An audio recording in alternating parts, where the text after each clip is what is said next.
Welcome to another episode of Homerik.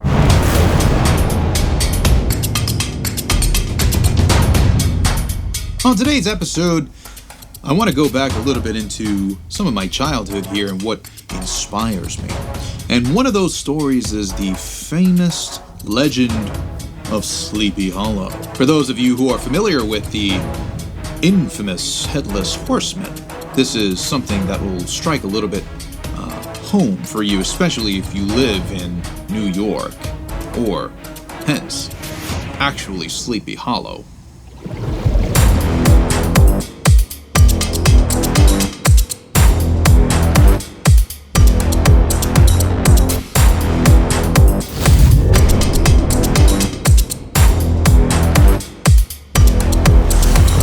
I want to first start off by saying that the research that goes into this video is no means just on my own. I do have some friends in Sleepy Hollow and Tarrytown, especially by the name of Jonathan Kruk, a master storyteller who I've learned a lot of this information from.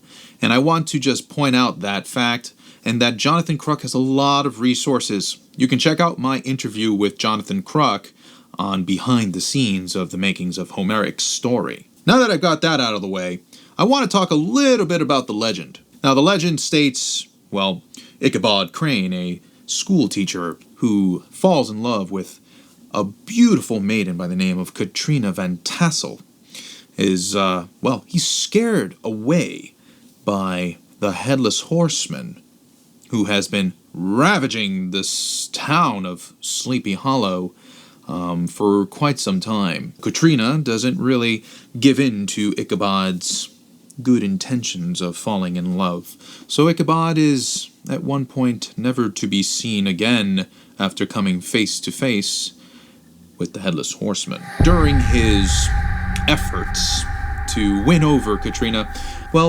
Ichabod Crane had a bit of a rivalry with another person. His name was Abraham Van Brunt, or known as, quote-unquote, Brom Bones. And Brom Bones was very much trying to appease Katrina as well. It is said that some people think that Brom Bones was the actual Headless Horseman. And I would understand why. Meaning the Headless Horseman, there was a certain duty that the Headless Horseman was after, but it wasn't quite what Brom Bones was about. Brom Bones actually dressed up in disguise as the Headless Horseman in order to scare off Ichabod Crane, but the actual Headless Horseman had a much more sinister reason as to why he was going around town, and it wasn't just to scare off good-looking fellows with maidens. The Headless Horseman was after his own head, which he had lost in the Battle of White Plains in 1776. I want to make this very clear. The Headless Horseman is not a good spirit. The Headless Horseman was looking for a replacement for the head that he so wrongfully lost in battle, and by any means, he would try to do it before the sun rose. So, lots of stories feature this fearsome ghost as galloping in the night on his steed, finding those who could possibly give his own head back. But I'm not here to talk about the legend of Sleepy Hollow. I think we all are very familiar, if you're watching this video that is, and really want to find out a little bit more about the actual Headless Horseman. I was very inspired to do this video because I know the legend of Sleepy Hollow quite well. I used to hear it with Jonathan Kruk every time I would go to Sleepy Hollow on Halloween. And so I found that looking into the inspiration of Washington Irving's chilling tale would prove to find some information that might be very, very interesting and maybe relatable to some history. For one, Washington Irving's story was written in 1820. It was one of the first, and I really do mean one of the first ghost stories ever to be told on American soil by Americans. By 1820, it is right about time to have some ghost stories around the campfire being said. One of the things that I was really fascinated by was that, well, it's not really news as to, how some authors get inspiration from their stories, many of them from things like the battlefield. But, Washington Irving had a friend by the name of Sir Walter Scott. He wrote a poem known as The Chase in 1796. The Chase was actually a translation of an old Germanic tale by Gottfried Berger. It's known as The Wild Huntsman, that features Odin and an army of the underworld and ghosts of warriors. Here is where we find a relation to some with the Headless Horseman. The Wild Huntsman, or The Chase, is a poem about a wicked hunter who is forever doomed by the devil and the dogs of hell to pay punishment for the crimes he has committed. This uncanny relationship to the Headless Horseman will show you why this was one of Irving's greatest inspirations. A lot of the tales that were being, tossed around during the early 1800s and late 1700s were really of oral tradition in this case, right? Word of mouth. And I'm sure that word gets around when somebody witnesses a Hessian soldier or a German soldier who was fighting on the side of the British during the Revolutionary War, how a Hessian soldier gets decapitated by a cannonball. Irving was probably pretty inspired by that too, along with the nature of this Norse myth. And in 1798, taking a couple steps back before The Headless Horseman was actually written, I want to put this in perspective for you because as a young teenager, Washington Irving was, you could say, very impressionable, of course, through all ghost stories and stuff like that around, and scary events like the Yellow Fever in New York City. All of these are moments that rivet the imagination of this youngin'.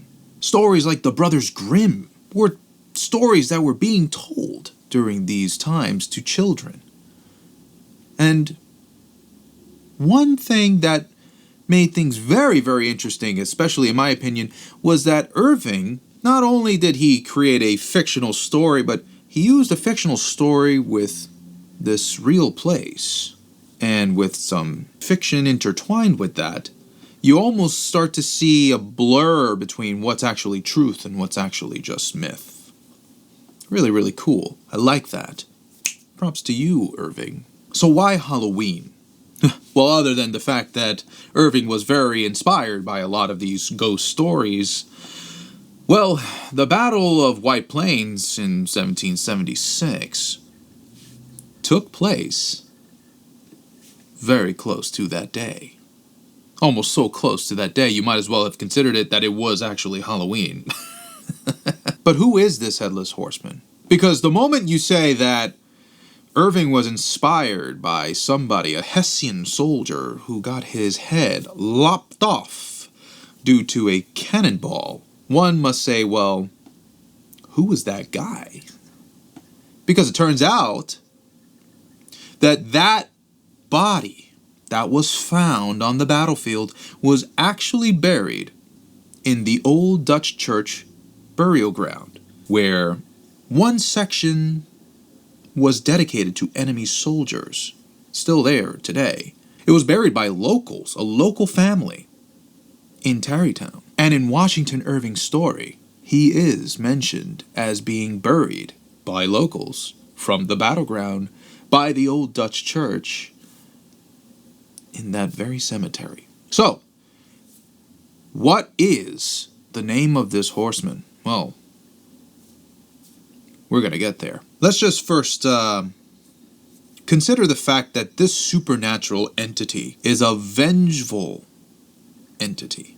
It seeks to haunt the world, to do unfinished business, so to speak, to claim what was rightfully his. The horseman represents a past that never dies and seeks to always haunt the living. So the story goes that he rose from the dead as this malevolent ghost, looking for his head, and used a jack-o'-lantern as a temporary replacement, or in some cases as a weapon. And now at this point, I want to give a little bit of thanks to Jonathan Kruk for confirming this for me. For his friend Christopher Rodina is the actual source of what I'm going to give you. The name of the Headless Horseman was found in the Hessian, or you can say German, records of the Revolutionary War. The name was Homerik Range. Homerik Range was a grenadier in the Battle of White Plains under the Colonel Johann Rahl.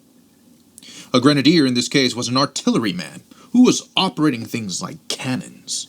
Yeah, well, that kind of came around to him. And oddly enough, Hessians were known for their sharpshooting skills and, of course, their horsemanship. Now, I mentioned a little while back in this video about Brom Bones. And if you look around on the internet and you say, who is the Headless Horseman? Well, some people out there on the internet actually put out as Abraham von Brunt, or Brom Bones as being the Headless Horseman.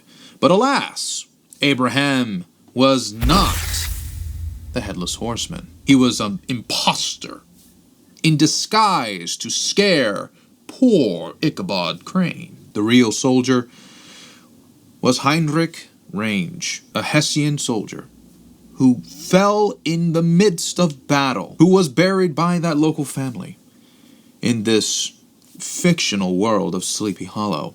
Now, fun fact I want to mention here is that Sleepy Hollow wasn't actually known as Sleepy Hollow until 1996, officially in documentation. It was northern Tarrytown that we would have been looking at in this case for these stories, but it was very much Tarrytown. Sleepy Hollow was a fictional place up until then, and the old Dutch church was a real place, but in this northern Tarrytown. Props to the mayor for establishing this in honor of the great legend. I think it's very fitting, and it works to give a little bit more inspiration to, I think, all the writers and authors and actors and musicians who live near and around now Sleepy Hollow. That's all for today, folks. If you liked this video, please give it a like and subscribe to Homerik for more dark tales like this. I will see you on the next episode. Take care.